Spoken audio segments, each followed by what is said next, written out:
I had to make a quick mention. In fact, if I get a chance, I want to talk a little bit more in depth about it later in the program. Last night, I went to a candidate meet and greet at Canyon Crest, which was for your 24th district representatives and state senator. So I got the chance to listen to Lee Hyder and Lance Clow and Stephen Hartkin as they all spoke. Now, here's the thing. We get a lot of people who call talk radio and complain about their representation and their legislators and the like. But these same people always tell me we get very little public input other than, and then a radio show. I'm not sure that's quite what they're looking for. And I may have a big ego, but I don't believe people are listening to me, for the entire 2 hours. They've got other things to do in their lives. And it just was interesting. They took some very tough questions from people who were there, but not many people turned out. And yet they gave very detailed answers to those tough questions. It was like a forum broke out while I was there. And if I have an opportunity, I'll talk a little bit more in depth about that in a couple of minutes on the program. In the meantime, I want to go back to the telephones. We've been talking a little bit about media conspiracies and Donald Trump and Hillary Clinton this morning. It's 8:34. Bill Colley with you on Top Story on News Radio 1310, KLIX and newsradio1310.com. 52 on our way into the 70s today. And you're up next. You're on the air. Yeah, I'm just add a little bit to what the last caller said. There's been a battle going on in this country, and I assume every other country, between the kingmen and the freemen. And I'm sure you can figure out which is which. And the freemen are sick and tired of the kingmen usurping power and authority and going against the will of the people. And, there's that battle's been going on for forever. And it'll keep going on. And the more people get behind the Constitution of this country and get behind the ideology of free men, the more you're going to see this contention arise. And whether Donald Trump is going to promote the free men or not, we absolutely know that Hillary is not. Hillary is Well a king man or a queen woman, whatever you want to call her. She is for power to the government and poverty to the little man. And I thank you much for the telephone call. This morning, what he's talking about, if you've got internet access, go check out Pat Buchanan's latest column. If you just put his name into a search engine on the computer, you'll get his website. He's writing almost essentially about that, the last several columns that he's put together, and he's focusing on the trade issues today and how it's not about free trade, it's about fair trade, and it's not fair, and there are the kingsmen, as our caller said, who are the ones who are benefiting. It's 8:37. You're up next, and you're on KLIX. Go ahead. Well, the gentleman that just called in, we would all like to think that, the founding fathers, when they created this government, they knew that they had to have an informed public for it to function properly. We don't even have that. And in most cases, we don't even have a public that gives a shiny you-know-what. And so, when you go around and just watch people, whether or not it's in North Carolina or Twin Falls or wherever it is, most of them don't give a rat's butt. And so you say to yourself, what do we do to get them to care? But then there's so many, sources of information. How do they know what is truth?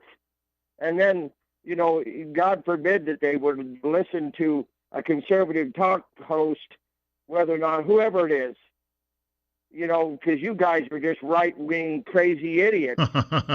you see, but in the end, there is truth behind what you say, and Limbaugh and Hannity and whoever, Levin, whoever, Michael Savage. It doesn't matter. Well, yesterday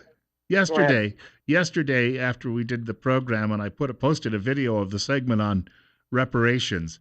And now I had been talking, I know a lot about this because I have a friend, she's a history professor, who's clued me in about history of slavery, and also that not just Africans but Irish and various people were. So I talked about that extensively on the air yesterday, and some liberal yahoo from the left chimed in and said, "Get to know your facts, man." That was in the comments section this morning. I was reciting the facts. What are they talking about? This is because, well, you must be a dummy because you're a conservative. But he didn't cite any facts in defense, and I was citing what's been passed along to me by someone who writes books about these things.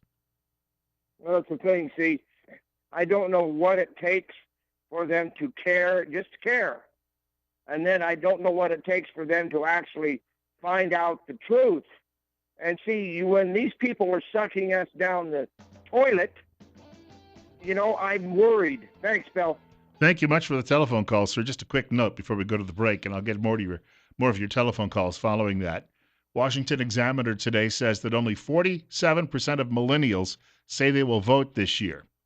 That's down from 60% 16 years ago, back in 2000. And in my age group, we're down to 72% from 77% in 2000. We've got more details on this coming up in a couple of minutes on KLIX. It's 8:40 and it's 54. I got to share with you this from the Washington Times today. Of course, your liberal friends would never read, wouldn't even know where to find it, as they get all of their news from MSDNC and the New York Times. And a writer by the name of Kelley Riddell says if Donald Trump becomes the next president of the U.S., he'll be more thoroughly vetted by the media than Barack Obama. Oh, he told a pageant contestant she was fat. He's not qualified for office. Remember Tom Brokaw saying to Charlie Rose, "Oh, we don't really know anything about Barack Obama. It's brand new transformational change." She goes on to write, when Washington Post reporter David Moranis was asked why he didn't bring up remember Frank Marshall Davis? I've got to give a little context here. The communist who was a big influence on Barack Obama's life. If you saw Dinesh D'Souza's first video on this, or first documentary on this, you'd know who that is. He was a communist. That's who he was, Frank Marshall Davis. He mentioned that this reporter from the Washington Post never brought up Frank Marshall Davis when he did an early profile on Mr. Obama's childhood. The reporter told Accuracy in Media he didn't feel Mr. Davis warranted a mention and that Mr. Obama's own book was incorrect in dedicating a significant role to Mr. Davis and mentioning the now president. Yes, because Obama mentions Davis in his book and says, this guy was a huge influence on me in my life. And the reporter from Pravda on the Potomac, the Washington Post, says, well, the president was wrong about that. Huh? Well, okay. Then what else is he wrong about? 8:45. Bill Colley with you on Top Story on News Radio 1310. KLIX and newsradio1310.com. 736-0300. That's 736-0300. You're up next. You're on the air. Hello. I was wanting to know, do they have any way to find out how much money Hillary paid that Venezuela woman? It's a whole lot of free advertisement for nationwide for several days. Well, and the Venezuelan woman needs a boost for her movie career, although, from what I understand, the movies that you would see her in, you'd have to go to some theater in a pretty seedy end of town. Thank you much for the call. You're up next. You're on the air on KLIX. Bill, the media is ignoring FBI Chief Comey's behavior.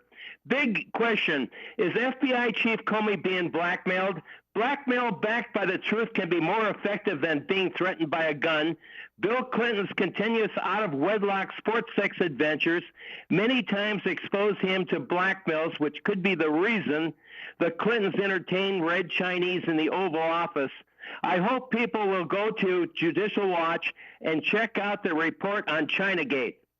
I think that the fact that the Chinese are such a threat to our own security now, people should remember that during the 1990s, because he wanted to be the commies' friend, Bill Clinton handed them missile technology. Now, my guess is they also shared that with close allies like North Korea, which can now strike us. They could drop one right in our basement here at the radio station if they felt like it.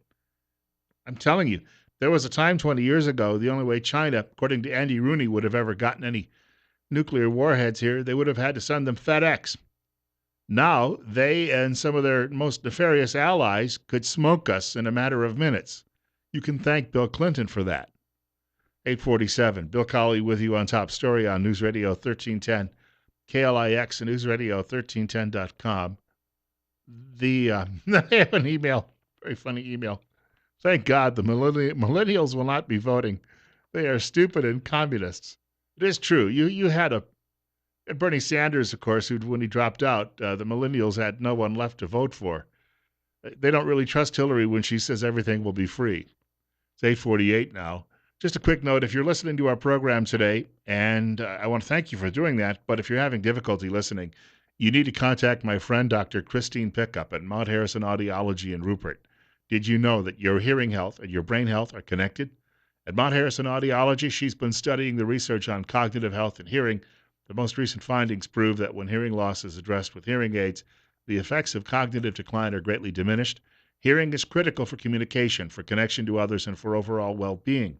Now's the time to improve your hearing. You can call Mount Harrison Audiology for an appointment. The number 312-0957. Again, the telephone number for reaching our show, 736-0300, 736-0300. I give Donald Trump credit for one thing. The man isn't deterred by all of the forces that are arrayed against him.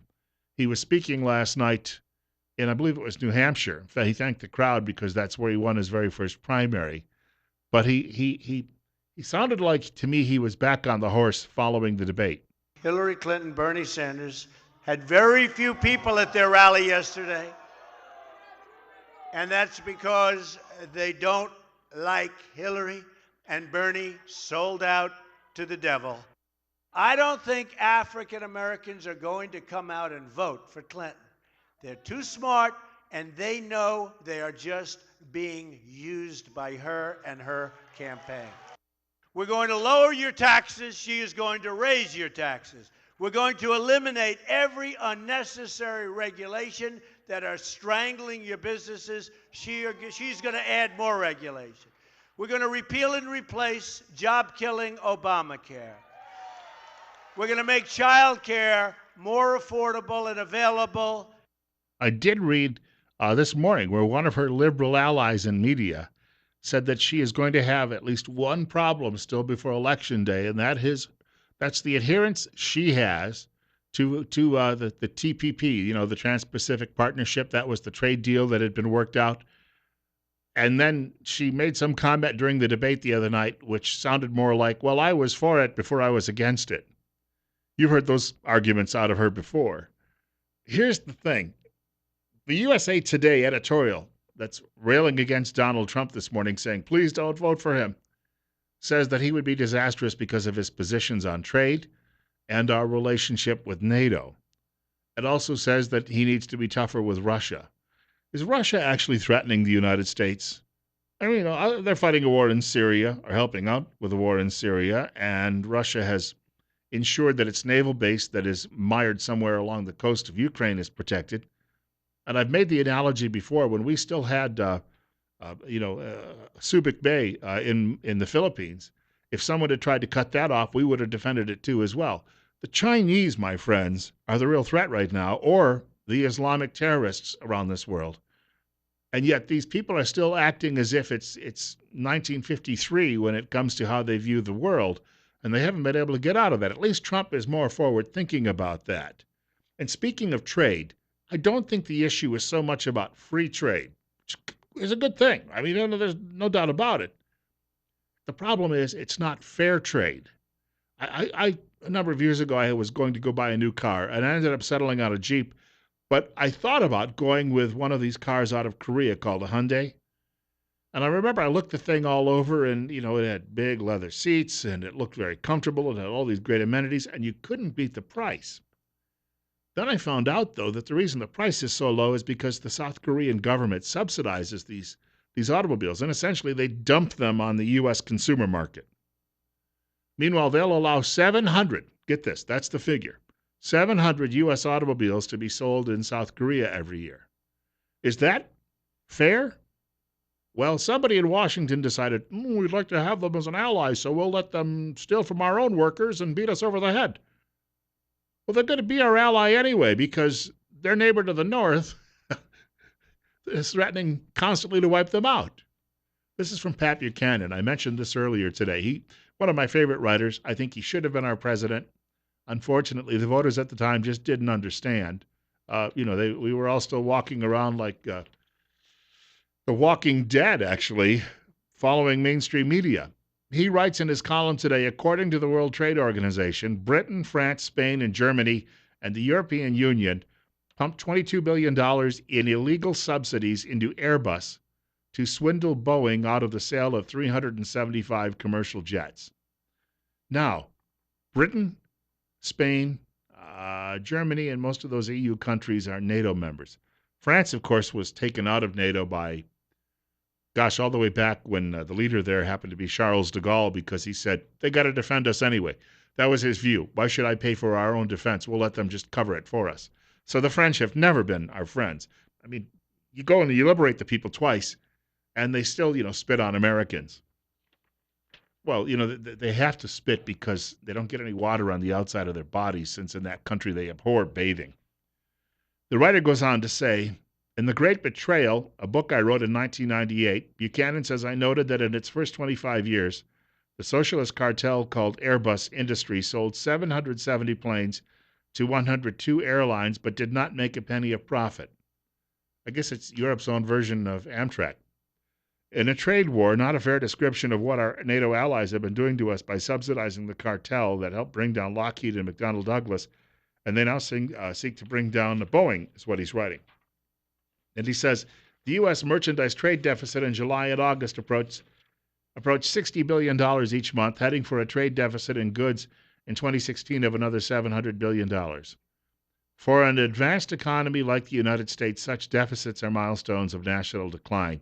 We have been running them now for 40 years, Buchanan writes, but in the era of U.S. economic supremacy from 1870 to 1970, we always ran an annual trade surplus, selling far more abroad than Americans bought from abroad. Then he goes on to say this, which I think is important to this.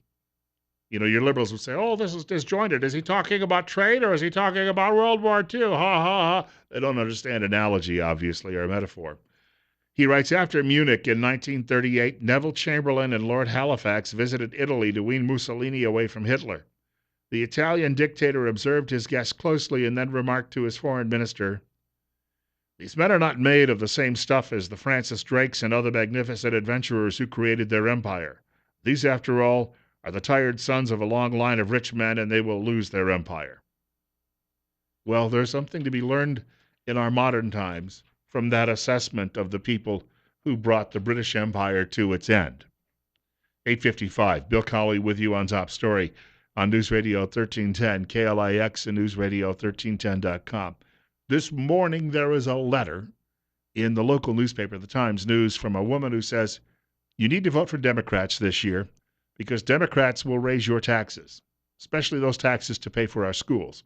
It's a Democrat plan, Well, gee, our students are still dummies. Well, let's take more money and throw at it. Golly, well, they're dummies still. All right, give me a little more money, and give me a little more money here. Let me take that. But if you think about it, these European countries that have been cutting our throats when it comes to these subsidies and killing our own industries off still expect us to defend them. Is Donald Trump wrong when he says that they should pony up more for their own self-defense in Europe? And what is left to defend in Europe anymore? It is now the new Islamic Caliphate. I saw a statistic the other day that just blew my mind. There are now more people who speak English in the Republic of Ireland than in England. Hello? Why is that? There's a simple answer to that. It's called Londonistan. Do you not see what's going on? Why are we defending these people? Why are we picking up the cost while they are simply eating out our substance? It doesn't make any sense. And then, the kings, as the caller said earlier, the kings and the common man, the kings are all sitting there saying, oh, but we must do it to protect ourselves from the evil Russians. Again, what moves has Russia made that threaten us? The fact that they're propping up Bashar Assad in Syria, does that threaten you in any way? The fact that they protected their biggest naval base in Ukraine, does that threaten you in any way? The fact that they may have buzzed a couple of our ships or our planes off their own coast, does that threaten you in any way? I'm sorry, but Mr. Trump is right on all of these issues. And the people out there who are arrayed against him are doing whatever they can to bring America to its knees. Why? Well, as we mentioned yesterday, the United Nations said the United States should pay reparations to those people who were harmed by the slave trade.